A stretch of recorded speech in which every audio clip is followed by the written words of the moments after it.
ಅನುದಿನದ ಆತ್ಮಿಕ ಆಹಾರದ ಕಾರ್ಯಕ್ರಮವನ್ನು ವೀಕ್ಷಿಸುವಂಥ ಆತ್ಮೀಯರೆಲ್ಲರಿಗೂ ರಕ್ಷಕನು, ಒಡೆಯನು, ಪ್ರಪಂಚ ಮೋಕ್ಷ ಪ್ರದಾತನಾದ ಯೇಸು ಕ್ರಿಸ್ತನ ನಾಮದಲ್ಲಿ ಎಲ್ಲರಿಗೂ ಹೃದಯಪೂರ್ವಕದಿಂದ ವಂದನೆಗಳನ್ನು ತಿಳಿಸ್ತಾ ಇದ್ದೀನಿ.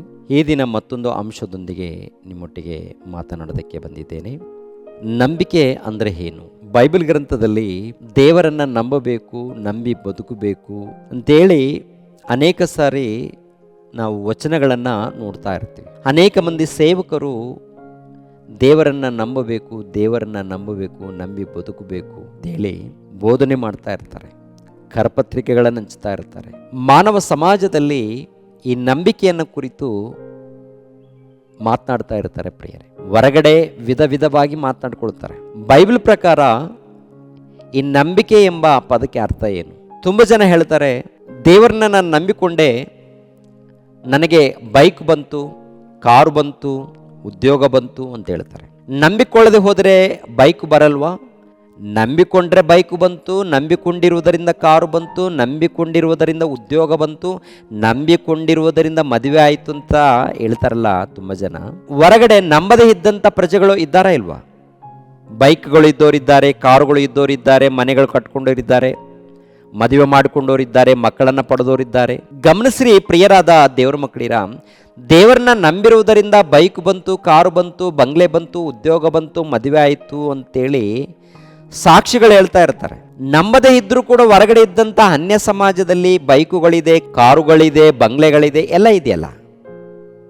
ಅವ್ರು ನಂಬಿಕೊಂಡಿಲ್ಲ, ಇವ್ರು ನಂಬಿಕೊಂಡಿರುವುದರಿಂದ ಇದು ಬಂದರೆ, ನಂಬದೇ ಇರುವುದರಿಂದ ಕೂಡ ಹೊರಗಡೆ ಇದ್ದಂಥ ಅನ್ಯ ಸಮಾಜದಲ್ಲಿ ಬಂದಿದೆಯಲ್ವಾ? ಅವ್ರಿಗೆ ಯಾರು ಕೊಟ್ಟರು? ಅವ್ರಿಗೆ ಇನ್ನೊಬ್ಬ ದೇವರಿದ್ದಾರ? ನಮಗಾಗಿರ್ಬೋದು, ಅವ್ರಿಗಾಗಿರ್ಬೋದು, ಭೂಲೋಕದಲ್ಲಿದ್ದಂಥ ಸರ್ವ ಮಾನವರಿಗೆ ದೇವರೇ ಪ್ರಿಯರೇ ಕೊಟ್ಟಿದ್ದು. ದೇವ್ರ ಮೂಲಕನೇ ಲೋಕ, ದೇವ್ರ ಮೂಲಕನೇ ಈ ವಸ್ತುಗಳು, ದೇವ್ರ ಮೂಲಕನೇ ಆರೋಗ್ಯ, ದೇವ್ರ ಮೂಲಕನೇ ಜೀವಿತ. ದೇವ್ರನ್ನ ನಂಬಿರುವುದರಿಂದ ಇದು ಬಂತು, ಅದು ಬಂತು ಅಂತ ಹೇಳ್ತಾ ಇದ್ದೀವಲ್ಲ, ಅದು ಸರಿಯಾದ ರೀತಿಯಲ್ಲ, ಸರಿಯಾದ ನಂಬಿಕೆ ಅಲ್ಲ.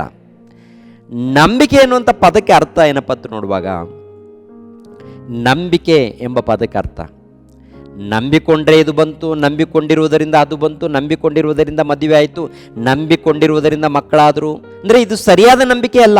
ನಿನಗೇನೋ ಆಯಿತು ಅದಕ್ಕೆ ನಂಬಿದ್ದೀನಿ ಎನ್ನುವಂಥ ಪದ ಇದೆಯಲ್ಲ, ಎನ್ನುವಂಥ ಮಾತು, ಎನ್ನುವಂಥ ಸಾಕ್ಷಿ ಹೇಳ್ತಾರಲ್ಲ, ಅದು ವಾಕ್ಯದ ಪ್ರಕಾರ ಸರಿಯಲ್ಲ. ಮತ್ತೆ ನಂಬಿಕೆ ಅಂದರೆ ಏನು ಅಂತ ನೋಡುವಾಗ, ಹೀಬ್ರಿಯರಿಗೆ ಬರೆದ ಪತ್ರಿಕೆ 11ನೇ ಅಧ್ಯಾಯ ಈ ನಂಬಿಕೆ ಎಂಬ ಪದಕ್ಕೆ ಅರ್ಥ ತಿಳಿಸಿದರೆ ಗಮನಿಸ್ರಿ. ನಂಬಿಕೆಯು ನಾವು ನಿರೀಕ್ಷಿಸುವವುಗಳ ವಿಷಯವಾಗಿ ಭರವಸೆದಿಂದಿರುವುದು, ಕಣ್ಣಿಗೆ ಕಾಣದವುಗಳನ್ನು ನಿಜವೆಂದು ತಿಳಿದುಕೊಳ್ಳುವುದು ಆಗಿದೆ. ಅಂದರೆ ನೋಡಿ, ನಂಬಿಕೆ ಎಂಬ ಪದಕ್ಕೆ ಅರ್ಥ ಇಲ್ಲಿ ತಿಳಿಸ್ತಾ ಇದ್ದಾರೆ ದೇವರು. ಇವಾಗ ದೇವರನ್ನು ನಾವು ನೋಡಿಲ್ಲ, ದೇವರು ಹೇಗೆ ಇದ್ದಾರಂತೆ? ಆತ್ಮಸ್ವರೂಪನಂತೇಳಿ ವಾಕ್ಯದಲ್ಲಿ ಕೇಳಿದ್ದೀವಿ. ದೇವರು ಅಗಮ್ಯವಾದ ಬೆಳಕಿನಲ್ಲಿ ವಾಸ ಮಾಡುವತನಂತೇಳಿ ವಾಕ್ಯದಲ್ಲಿ ನೋಡಿದ್ದೀವಿ. ದೇವರನ್ನ ಮುಖಾಮುಖಿಯಾಗಿ ನೋಡಿಲ್ಲ, ದೂರದಿಂದ ನೋಡಿಲ್ಲ, ಕಣ್ಣಿಗೂ ಕಂಡಿಲ್ಲ ಅವರು. ಅಂಥ ದೇವರನ್ನ ನಾವೇನು ಮಾಡ್ತಾ ಇದ್ದೀವಿ? ಕಾಣದೇ ಇರುವಂಥ ದೇವರನ್ನ ನಂಬ್ತಾ ಇದ್ದೀವಿ. ಅಂದರೆ ದೇವರು ಇದ್ದಾರೆ, ಆತನು ನಮ್ಮ ಹೆತ್ತ ತಂದೆ, ಆತನು ಲೋಕವನ್ನು ಉಂಟು ಮಾಡಿದ್ದಾರೆ ಎಂದು ನಂಬ್ತಾ ಇದ್ದೀವಲ್ಲ, ಅದು ನಂಬಿಕೆ.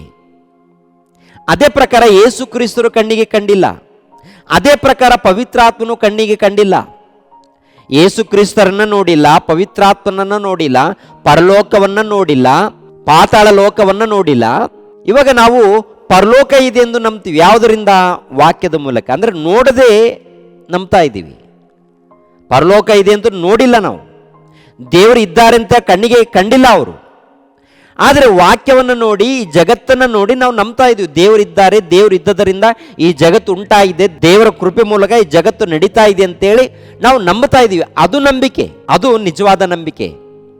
ದೇವ್ರ ಕಣ್ಣಿಗೆ ಕಾಣಲ್ಲ, ಇದ್ದಾರೆ, ನಂಬ್ತಾ ಇದ್ದೀವಿ, ಇದು ನಂಬಿಕೆ. ಯೇಸು ಕ್ರಿಸ್ತರು ಕಣ್ಣಿಗೆ ಕಾಣಲ್ಲ, ಇದ್ದಾರೆ, ಅವರು ನಮ್ಮ ರಕ್ಷಕನು, ಆತನು ನಮ್ಮ ವಿಮೋಚಕನು, ನಮ್ಮ ಪಾಪ ವಿಮೋಚಕನು ಅಂತೇಳಿ ನಂಬ್ತಾ ಇದ್ದೀವಿ, ಇದು ನಂಬಿಕೆ.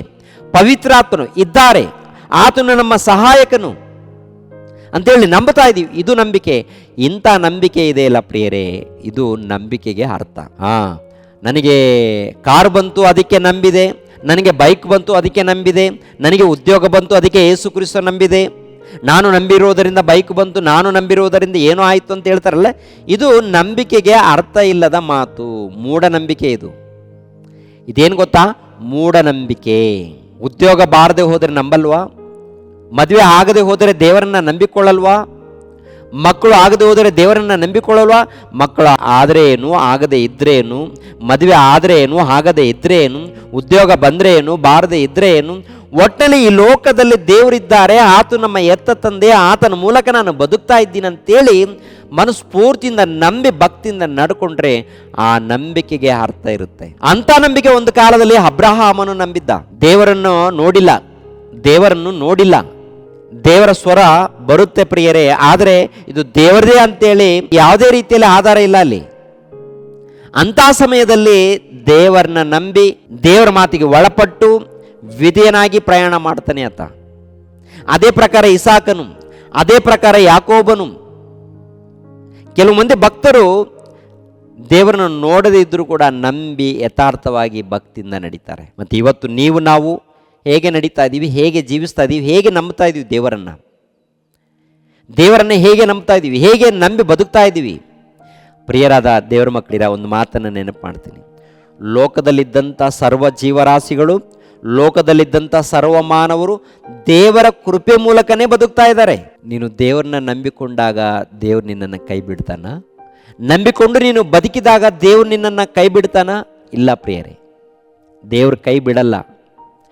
ಲೋಕವನ್ನೇ ಕಾಪಾಡುವಂಥ ದೇವರು, ಲೋಕವನ್ನೇ ನಡೆಸುವಂಥ ದೇವರು, ನಂಬಿರುವಂಥ ಭಕ್ತರನ್ನು ದೇವರು ಕೈ ಬಿಡ್ತಾರ? ಎಂದಿಗೂ ಕೈ ಬಿಡಲ್ಲ. ಎಂದಿಗೂ ದೇವರು ಮರೆಯಲ್ಲ. ದೇವರು ಮರೆಯದ ದೇವರು. ದೇವರು ನಿರಂತರ ನಮ್ಮನ್ನು ಕುರಿತು ಚಿಂತಿಸುವಂಥ ದೇವರು, ನಮ್ಮನ್ನು ಕಾಪಾಡೋದಕ್ಕೆ ಪ್ರಯತ್ನ ಮಾಡುವಂಥ ದೇವರು. ಅಂಥ ದೇವರು ನಮ್ಮ ಹೆತ್ತ ತಂದೆ, ಯೇಸು ಪ್ರಭು ನಮ್ಮ ರಕ್ಷಕನು, ನಮ್ಮ ಒಡೆಯನು. ಆತನನ್ನು ಸ್ವಂತ ರಕ್ಷಕನೆಂದು ಒಡೆಯನೆಂದು ನಂಬಿ ಭಕ್ತಿಯಿಂದ ಜೀವಿಸುವುದ್ರ ಮೂಲಕ ಪ್ರಿಯರಾದ ದೇವರ ಮಕ್ಕಳಿರ ಉತ್ತಮವಾದಂಥ ಒಂದು ಉನ್ನತವಾದಂಥ ಪರಲೋಕವನ್ನು ನಾವು ಪಡ್ಕೊಳ್ತೀವಿ ಪ್ರಿಯರೇ. ಅಂಥ ಪರಲೋಕವನ್ನು ನಾವು ಪಡ್ಕೊಳ್ಬೇಕಾದ್ರೆ ಈ ಲೋಕದಲ್ಲಿ ನಾವು ದೇವರನ್ನ ನಂಬಿ ಭಕ್ತಿಯಿಂದ ಜೀವಿಸೋಣ. ಓಕೆ ಪ್ರಿಯರೇ, ಇವತ್ತು ನಂಬಿಕೆ ಅಂದರೆ ಏನು ಎಂಬ ಅಂಶವನ್ನು ಕುರಿತು ನಾವು ಧ್ಯಾನಿಸಿದ್ದೀವಿ. ಪ್ರತಿಯೊಬ್ಬರು ಧ್ಯಾನ ಮಾಡಿ, ಪ್ರತಿಯೊಬ್ಬರು ಅರ್ಥ ಮಾಡಿಕೊಳ್ಳಿ. ಅನುದಿನದ ಆತ್ಮಿಕ ಆಹಾರ ಎಂಬ ಈ ಕಾರ್ಯಕ್ರಮವನ್ನು ಪ್ರತಿಯೊಬ್ಬರು ವೀಕ್ಷಿಸಿ ಹಾಗೂ ಎಲ್ಲರಿಗೂ ಶೇರ್ ಮಾಡಿ ಪ್ರಿಯರೇ. ಓಕೆ, ದೇವರು ನಿಮ್ಮನ್ನು ನನ್ನನ್ನು ಆಶೀರ್ವದಿಸಲಿ. ಎಲ್ಲರೂ ತಲೆ ಬಾಗಿಸಿರಿ, ಪ್ರಾರ್ಥನೆ ಮಾಡಿ ನಾನು ಮುಗಿಸುತ್ತೇನೆ. ಸರ್ವಲೋಕವನ್ನು ಉಂಟು ಮಾಡಿರುವಂಥ ಪ್ರಿಯ ಪರಲೋಕದಲ್ಲಿದ್ದಂಥ ನಮ್ಮ ತಂದೆಯಾದ ದೇವರೇ, ನಿಮಗೆ ಕೃತಜ್ಞತೆಗಳು, ಸ್ತೋತ್ರಗಳು ತಂದೆ. ನೀವು ಇದ್ದೀರ ತಂದೆ. ನಿಮ್ಮ ಮೂಲಕ ಲೋಕ, ನಿಮ್ಮ ಮೂಲಕ ಈ ಜಗತ್ತು, ನಿಮ್ಮ ಮೂಲಕ ಎಲ್ಲ ನಡೀತಾ ಇದೆ ತಂದೆ. ನಿಮ್ಮ ಮೂಲಕ ಸರ್ವ ಮಾನವರು, ಸರ್ವ ಜೀವರಾಶಿಗಳು ಜೀವಿಸ್ತಾ ಇವೆ ತಂದೆ. ಅದಕ್ಕೆ ಸ್ತೋತ್ರಗಳು ತಂದೆ. ಅದೇ ರೀತಿಯಲ್ಲಿ ತಂದೆಯಾದ ದೇವರೇ, ಲೋಕವನ್ನೇ ಕಾಪಾಡುವಂಥ ನೀವು ನಿಮ್ಮನ್ನು ನಂಬಿರುವಂಥ ಭಕ್ತರನ್ನು ಯಾವತ್ತಿಗೂ ನೀವು ಮರೆಯೋದಿಲ್ಲ ತಂದೆ. ಕಾಪಾಡ್ತಾ ಇರ್ತೀರಿ ತಂದೆ. ಅದಕ್ಕೆ ನಿಮಗೆ ಸ್ತೋತ್ರಗಳು, ಕೃತಜ್ಞತೆಗಳು ತಂದೆ. ರಕ್ಷಣೆ ಮಾರ್ಗದಲ್ಲಿ ನಡೆಸೋದಕ್ಕೆ ನಿಮ್ಮ ಪ್ರಿಯ ಕುಮಾರನಾದಂಥ ಯೇಸು ಕ್ರಿಸ್ತರನ್ನು ಈ ಲೋಕಕ್ಕೆ ಕಳಿಸಿಕೊಟ್ಟು ರಕ್ಷಣೆ ಮಾರ್ಗವನ್ನು ಸರ್ವ ಮಾನವರಿಗೆ ಕಲ್ಪಿಸಿಕೊಟ್ಟಿದ್ದೀರಿ ತಂದೆ. ಅದಕ್ಕೆ ನಿಮಗೆ ಕೃತಜ್ಞತೆಗಳು, ಸ್ತೋತ್ರಗಳನ್ನು ಸಮರ್ಪಿಸ್ತಾ ಇದ್ದೀನಿ ತಂದೆ. ನೇರ ಪ್ರಸಾರದಲ್ಲಿ ವೀಕ್ಷಿಸುವಂಥ ಎಲ್ಲ ನಿಮ್ಮ ಮಕ್ಕಳಿಗಾಗಿ ಪ್ರಾರ್ಥಿಸ್ತಾ ಇದ್ದೀನಿ ತಂದೆ.